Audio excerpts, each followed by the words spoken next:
So, I had a show planned out for tonight. I had a really focused idea of what I was going to talk about. It was going to be short. But the joke goes, how do you make God laugh? And the punchline is, tell him your plans. Today, Trump fired James Comey, director of the FBI. And this is something that if you care about politics, you need to pay attention to. Let me start by saying that if there's any sort of thesis for the videos I'm doing, it's that you need to... The only person who can give you your opinions is you, right? And so... Before I just want to stress the idea that when you watch Fox News, you know Fox News has a bias, it's fine. When MSNBC, does a story, they have a bias, it's fine. Any news source you see, any commentary you see has a bias, and keep that in mind. Because if you don't keep that in mind, you're not going to be able to evaluate the truth. Regardless of your political affiliation, the firing of James Comey is something you need to pay attention to, because whether you're a Trump supporter or a Trump detractor, events have now been set in motion that could turn out very poorly for what you believe in with regard to Trump. Either if you think that Trump is faultless, if you think he's blameless, that he's not colluding with the Russians, then you should be concerned that attempts are being made to remove a legitimate president from power without cause. If you are a Trump detractor, you should be concerned that events are moving in such a way that Trump would have immunity from any sort of malfeasance he may do. So regardless of which side you're on, events have been set in motion that are very serious.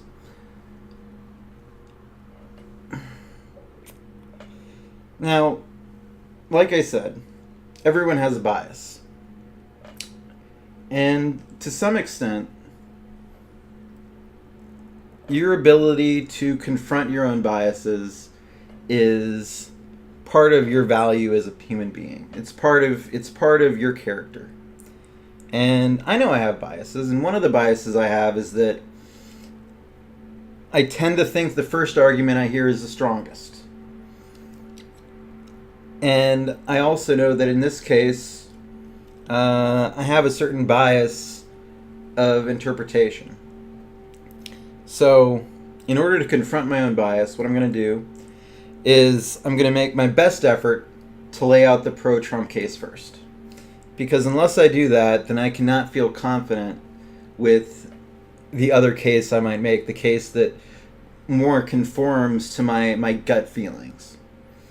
I don't like revealing my political leanings too much. I kind of just, like I said, I want you to be able to decide. But, this is the night of hot takes. History has these moments, right? The Saturday Night Massacre, when Nixon fired 2 attorney generals. St. Valentine's Day Massacre. The Night of Long Knives. I hope history remembers tonight as the night of hot takes. Because commentators are understandably up in arms tonight. You turn to any cable channel, you watch any YouTube video, you're going to see somebody who is concerned. And they're gonna tell you why. So, let's set out the best arguments for Trump. I guess we should actually start with what the main conflict is, which is that the accusation is that the reason Trump is firing Comey is because Comey is investigating Trump for possible Russian collusion, that he's investigating his campaign for possible Russian collusion. and that this is the real reason he was fired. The Trump administration's argument is that the main person who recommended that he be fired, a man by the name of, what is his name? Let me look it up real quick. Mimo Comey. It is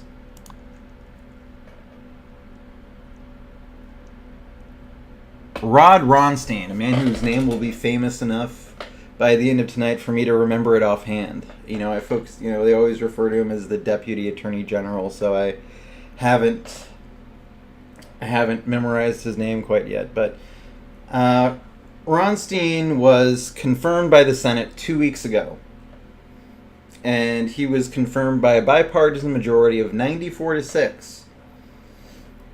And as soon as he began working for the administration, he started the case that Comey should be fired, specifically for his work on the Hillary Clinton case, that he overstepped his bounds by saying that nobody would prosecute this. They say, well, it's not his job to say he would prosecute it. He is an investigator. The person who decides if you prosecute is the lawyers, the Attorney General, the Justice Department. And that is the main thrust of the argument in favor of firing Comey. There's an argument that they need to counter that just because you fire somebody, just because somebody does something that's fireable in July, doesn't mean you should fire them over something they did in November. Right? That the evidence does not support that he was fired for the reason he was fired. And that's part of their counter-argument. The other counter-argument they have, the basic counter-argument is, he was fired as soon as this new guy got here. He made a stellar recommendation for why it should be done, so Trump decided to do it. We also know, we've heard arguments that Trump has a tendency to listen to the last guy he talks to. Well, that would be the last guy he talked to. I'm not sure that necessarily exonerates his actions, but, there's a hot take for you. Other arguments that are made is that, Donald Trump has fired the person that would be investigating him. Well, that's true. He is the director of the FBI. He is the person that you would fire to stop that, except for the fact that the department's still there. His second in command, a guy named Mr. McCabe, is still there. And, the word on the street from the FBI, or from sources in the FBI, according to most outlets, MSNBC and CNN, haven't heard the same from Fox News yet, is that Comey cared more about his political appearance. This is what people in the FBI say, that he cared more about his political appearance, and that pretty much all of the day-to-day operations of the FBI were run by this Mr. McCabe guy. In which case, nothing changes, right? Because if the investigation is already underway, then the main guy doing it, the main guy actually logistically doing the operation, is still in place. So it continues. The FBI is having a meeting tonight about what to do in the wake of the firing. Let me set the scene for you about how Comey was fired, because it's kind of a funny story. He's doing a training in Los Angeles for these FBI agents, and in the back of the room, there's a TV that has the news on it. And as he's delivering this training or recruitment drive or whatever it is, he sees that he's been fired on the news while he's giving the training, and he says, well, guess this is over. See you later. Kind of sucks to be fired on the road. They were nice enough to let him take the FBI's jet back to Washington. Hopefully they let him clear out his desk. That's how James Comey was fired. The next argument that the Trump administration has is, well, let's go back to that. Mr. McCabe is still running it. And so, honestly, that means that the most important thing is not that Comey was fired. The more important thing is who Trump selects to replace him and whether or not that person is trustworthy. If Trump appoints anyone from his campaign, if he appoints anyone who vocally supported him during the campaign, that's a very serious conflict of interest that we should consider. But so far we haven't seen the appointment. We don't know necessarily that the appointment is going to be bad. If they can find a guy who can be confirmed 94-6 again, then everything should be okay, is the argument.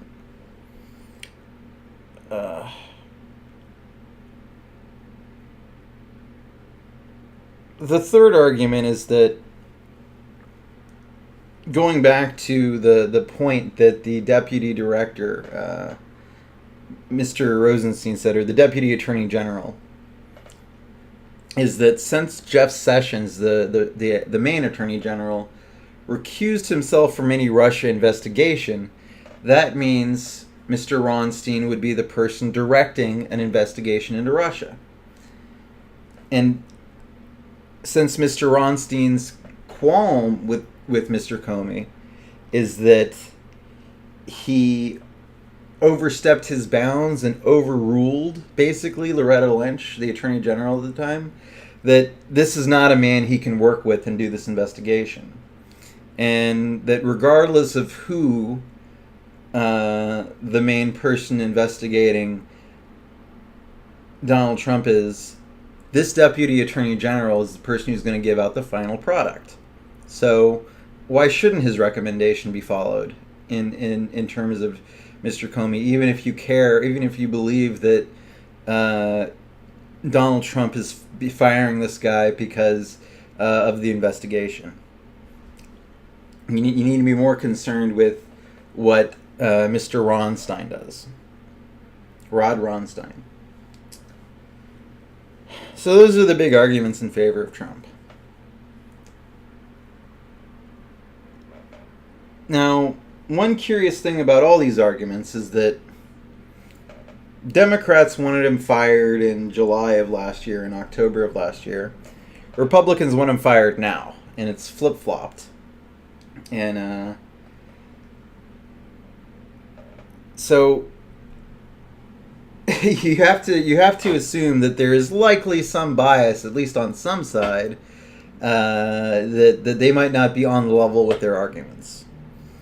But the only way to test that, the only way to figure that out, is to evaluate the facts yourself. You have to bear in mind, like I said, biases exist. You have to bear in mind whether it's a Republican politician or news outlet, whether it's a Democratic politician or news outlet, and keep that in mind when they're making a claim.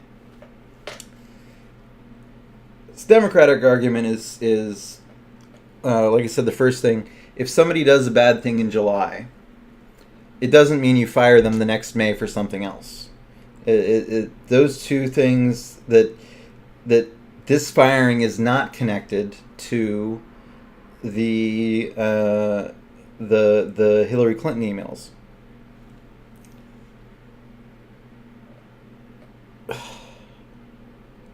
And that is backed up by the fact that during the campaign, candidate Trump actively praised Comey for what he did.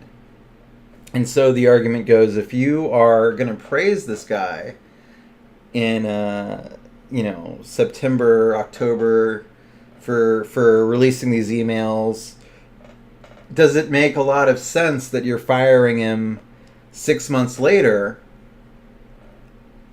when he just happens to decide that an investigation is being done into something where you may have involvement? That looks pretty fishy.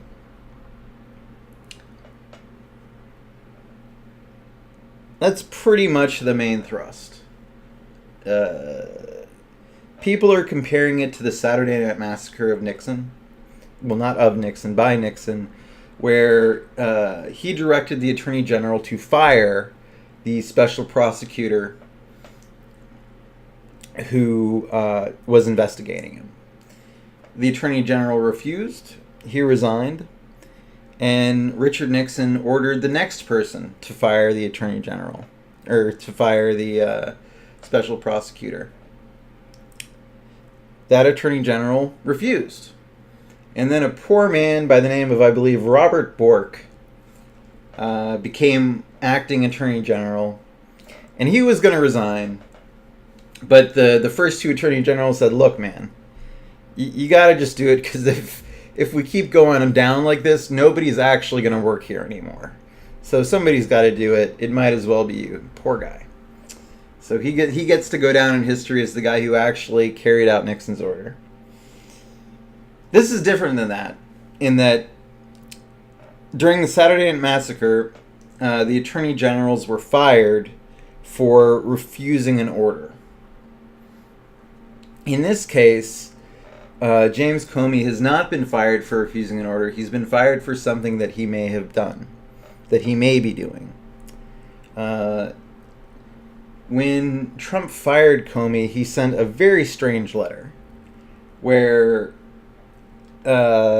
basically he starts out with this statement that has really nothing to do with anything.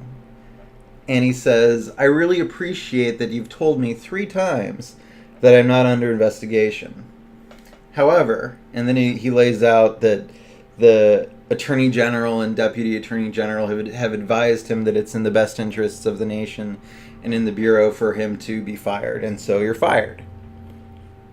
But the first statement in there, that clause about, thanks for telling me I'm not under investigation, it seems very self-serving. It is a very bizarre thing to put in a letter. Like, if you're firing him for what he did with regard to the Hillary Clinton emails, why are you bringing up this in his official letter of termination? This other thing about not being investigated. You know, it's like this really strange cover your butt. And that understandably bothers people. It bothers me. You know, that's, you know, it reminds me of my days when I was sort of a detective of sorts, working with fiduciary issues, and I had this trick. Whenever you want to catch somebody doing something, whenever you want to get somebody to admit something, that they did something wrong, what you do is you ask them what they did. And very rarely are you dealing with some sort of criminal mastermind who's gonna actually like be able to come up with some sort of elaborate scheme. Usually what you get is, well, me and my friends were really drunk one night, see, and what we did. Or you ask them why they did it, right? You show them some empathy and they're like, well, I was having a really hard time and you see what I decided. And then you pretty much got it. I mean, you just nod and smile and then you make sure they get arrested. Asking people what they do, it works ridiculously well. It's an amazing investigative technique. But so we have the very, very strange statement by Donald Trump about how great it was of him to let him know that he wasn't under investigation. The other weird thing about that is that let's say you were investigating Donald Trump, and Donald Trump asks you, "Hey, am I under investigation?" Well, if he is under investigation, are you going to tell him he's under investigation? Probably you're going to be like, no, we're not looking at you at all. Don't worry about it. You know, you're not going to do that unless you're using the tried and true tactic of saying, so what did you do with the Russians? Just wondering. It could work with him. Because he goes on these trains of thought, and if it's true, you could probably get it out of him. But that's another story. point is, the fact that Comey told Trump he wasn't under investigation, if that is in fact what happened, doesn't mean anything because Comey's not going to tell the target of his investigation, hey, cover your butt. Like, that's detective work 101.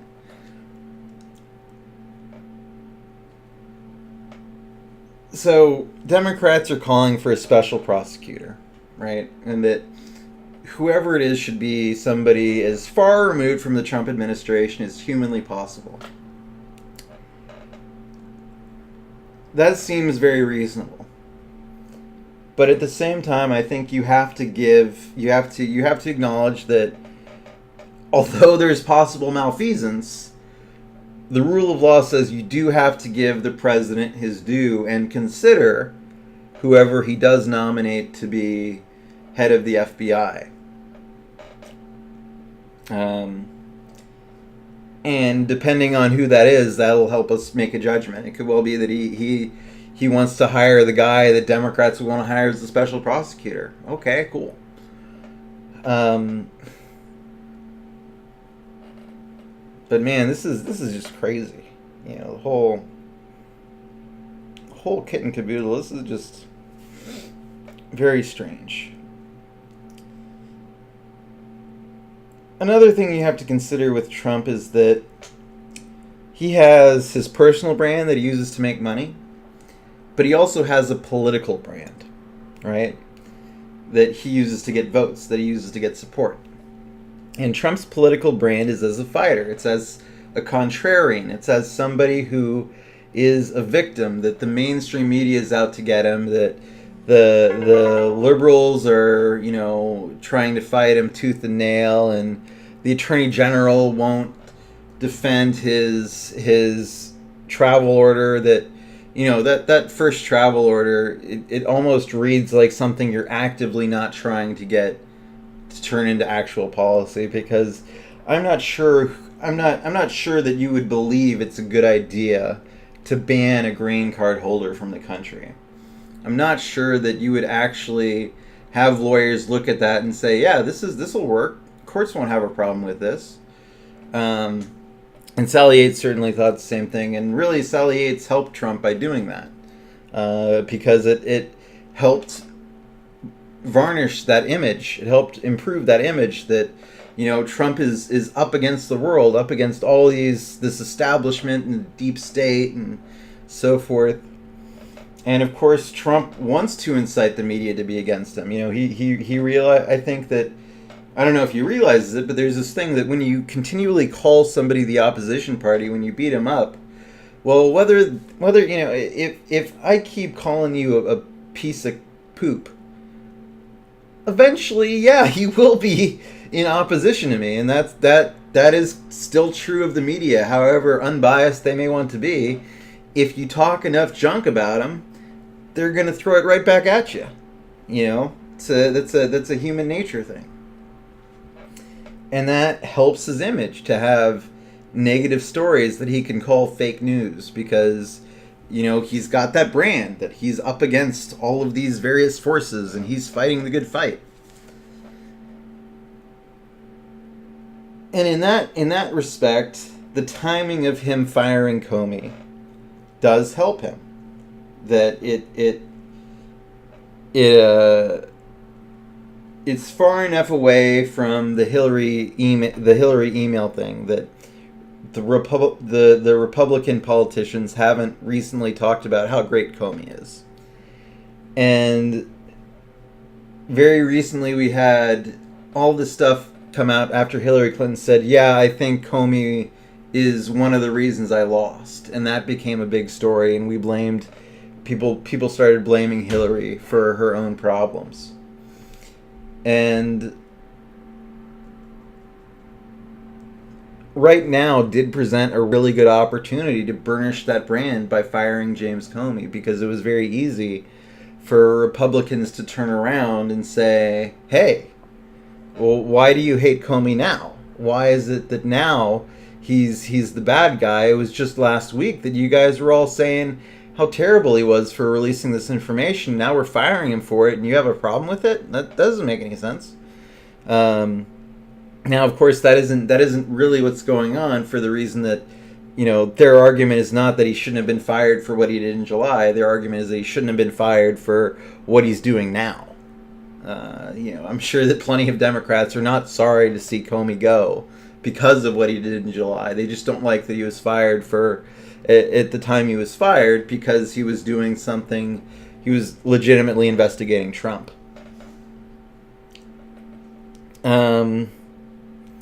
Another thing to point out is that when Comey did his testimony last week, I think that, given all the coverage it had, all the analysis by ProPublica, his apparent misstatement about what he saw in the emails from Miss Abdeen, that was inaccurate.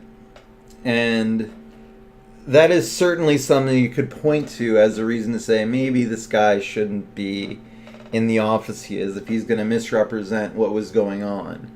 And that is something that happened last week. That is fairly recent.